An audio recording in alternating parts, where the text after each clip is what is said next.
Welcome to Moneyconvos, where we discuss personal finance and investment tips. We're committed to helping people create wealth and achieve financial freedom. Follow us on Twitter, Instagram, Clubhouse, and Facebook, and subscribe to our YouTube and podcast. Alright then, let's head into today's conversation.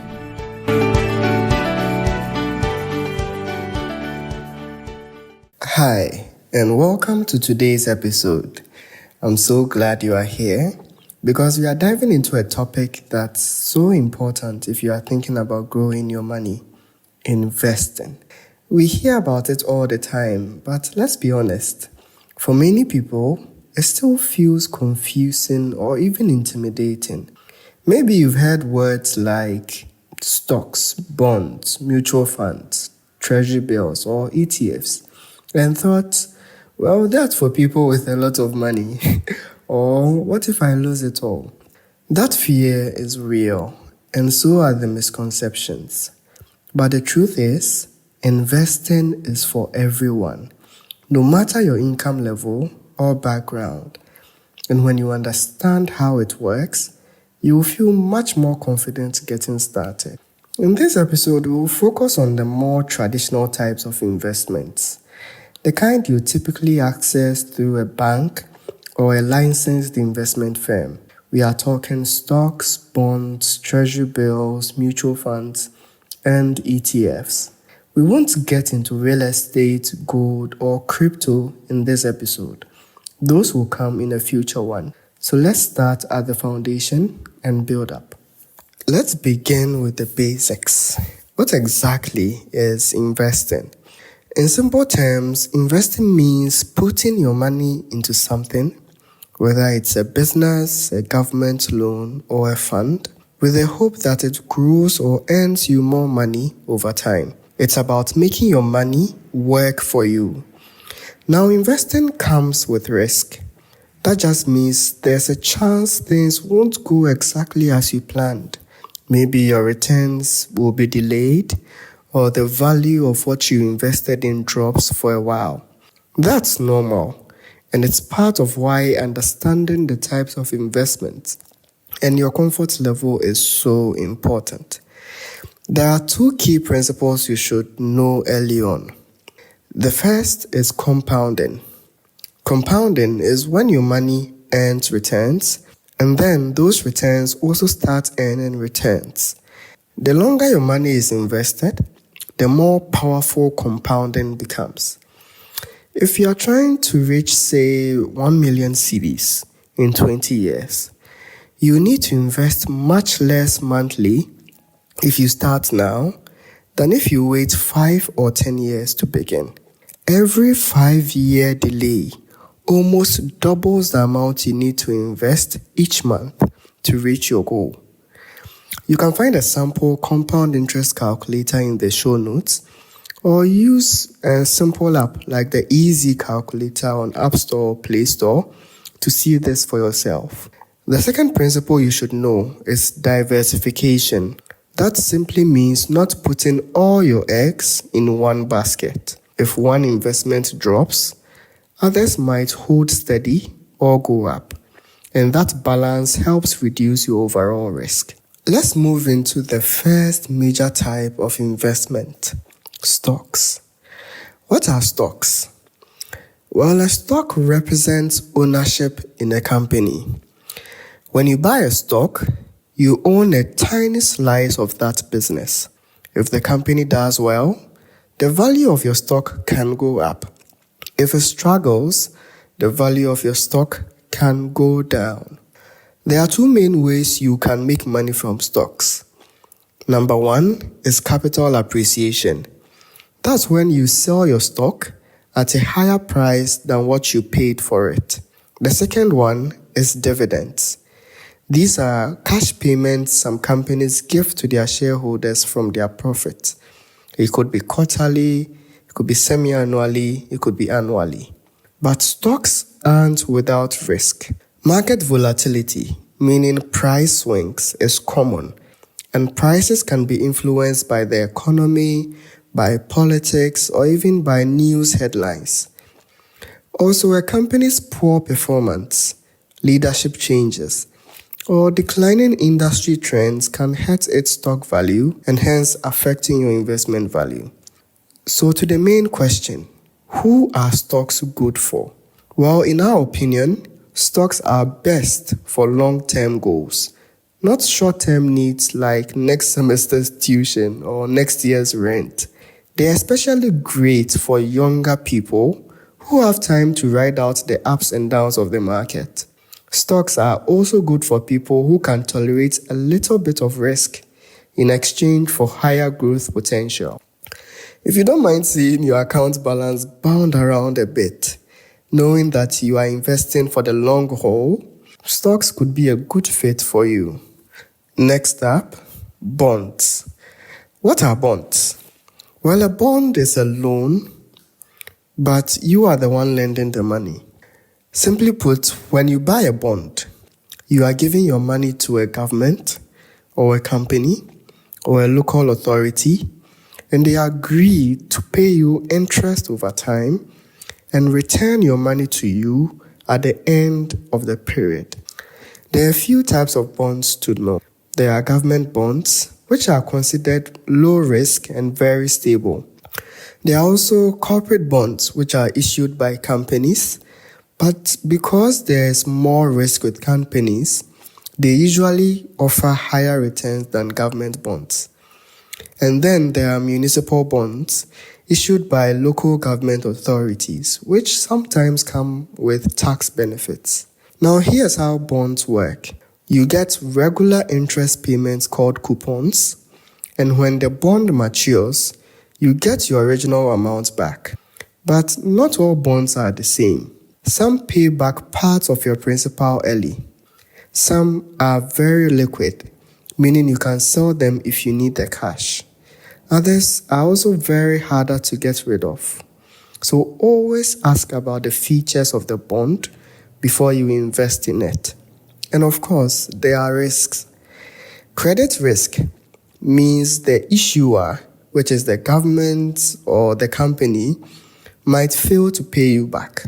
There's also another risk called interest rate risk. When general interest rates go up, the value of your bond goes down. Let's say you buy a $10,000 or 10,000 CD bond and interest rates go up. Someone might only want to pay $9,500 for your bond because they could buy a new one, that's a new bond with better returns. So if you need to sell your bond early or you are in dire need for some cash, you could lose a little bit of value on the bond you bought. Who are bonds good for? Bonds are a great choice for people who want less volatility and more stability. They work well for folks who want a steady income stream and prefer predictable returns. And so bonds are very popular among investors. Now let's talk about treasury bills or T-bills, one of the most common and accessible investment options, especially here in Ghana. What are treasury bills?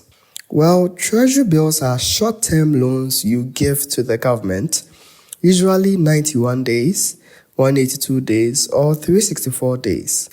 You buy them at a discount, and when they mature, the government pays you back the full face value. The difference between what you paid and what you receive is your return. So for example, you might buy 1,000 CDT bill for just 900 cedis. That means you pay 900 cedis. After 91 days, you get 1,000 cedis back from the government. And the 100 cedis difference is your profit or your interest. Why do people like them? Well, T-bills are considered very low risk because they are backed by the government. It's one of the very principal ways governments raise money. You also know exactly when you get your money back and how much, whether it's at the end of 91 days, at the end of 182 days, or at the end of 364 days. It's a good option for people who want to earn some interest, but are not ready to deal with the ups and downs of the stock market. T-bills are also great for people saving towards short-term goals, like a project in 6 months or 1 year. or those who want to preserve their capital while still earning a return. They are also very useful for people who want to park their money somewhere safe while figuring out their long-term plan. Just remember, while T-bills are safe and flexible, their returns may be lower than what you'd earn from riskier investments like stocks. So they are great for stability, but not necessarily for fast growth. Now let's talk about pooled investments, that is a mutual fund, unit trust, or ETF. A mutual fund is when your money is pooled together with that of many other investors. A professional fund manager then takes that pool of money and invests it in a mix of stocks, bonds, and other assets. It's a great way to get diversification and professional management without having to choose those individual investments yourself. And a unit trust operates very similar to a mutual fund. Now, an exchange-traded fund or an ETF also works similarly, but trades on a stock exchange. You can actually buy or sell ETFs throughout the day on a stock exchange, just like you are buying the stock of a company. And they usually have lower fees than mutual funds, so people really like them a lot. So why do many people prefer pooled investments to picking individual investments like stocks, bond, or treasury bills? Well, first, you get professional management. That is, someone else is doing the research for you and making investment decisions on your behalf. Second is you get diversification. That is, your money is spread across many companies or sectors. And third, you gain access. That is, with just a small amount, you can gain exposure to so many big investments that ordinarily you wouldn't be able to afford on your own. So what are the downsides to pooled investments? Well, mutual funds often come with higher management fees because you are basically entrusting your money with a professional to manage it for you. And some funds also don't perform as well as expected, so the value of your investment may go down. And for ETFs, they may be cheaper than mutual funds, but they still require that you understand what you are buying before you do. What's the takeaway? These pooled funds are great for beginners, people who want to invest but don't want to pick individual stocks, and anyone looking to diversify without needing a lot of capital. So we encourage you to check them out. So let's recap. We've talked about the main types of traditional investments: stocks, bonds, treasury bills, mutual funds, unit trusts, and ETFs. Each one serves a different purpose, and the right mix for you depends on your goals, how much risk you are comfortable with, and how long you plan to invest. Investing isn't just for the rich or the financial savvy. It's for everyone. And the sooner you start, the better.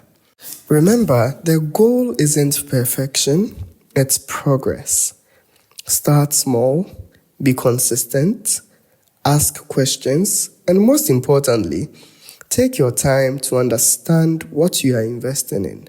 If you come across an investment you don't understand, ask someone who does. That could be a financial advisor, a trusted mentor, someone in your network with more experience, or book a session with us, the Moneyconvos team, to speak to us. You will find a link for our free sessions in the show notes. And a quick reminder, investing involves risk, including the potential loss of your money. Past performance doesn't guarantee future results. So always do your homework before making decisions. Thanks so much for joining me today. If you found this episode helpful, kindly share it with someone who's been thinking about getting started and also help them. And stay tuned. In a future episode, we'll dive into other investment types like real estate, gold, or even more alternative options. Until next time, keep learning, keep growing, and take charge of your financial future. Goodbye.